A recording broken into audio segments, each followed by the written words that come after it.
Республики Киргизия.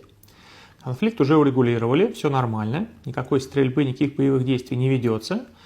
Но теперь выясняется, что здесь, на территории России, возникают люди, которые призывают к каким-то конфликтам, к дракам, к каким-то там, не знаю, противостояниям, что абсолютно недопустимо.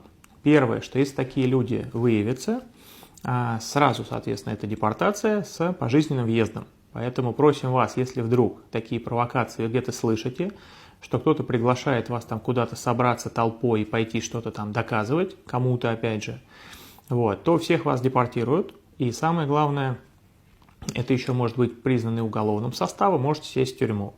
И второе, что я хотел сказать, это если вы вдруг слышите, что кто-то призывает к подобным действиям, сразу же сообщайте нам. Я понимаю, многие из вас боятся звонить в МВД, ФСБ. Звоните нам в колл-центр, говорите там-то и там-то. Соответственно, формируется какая-то группа для, опять же, какого-то конфликта. Это абсолютно недопустимо. Ни в коем случае подобные вещи не должны происходить на территории Российской Федерации из-за того, что где-то вовне произошел небольшой конфликт. Я думаю, что максимально быстро дипломаты обеих стран все разрешат окончательно. Но сейчас очень важно всем своим друзьям, всем своим знакомым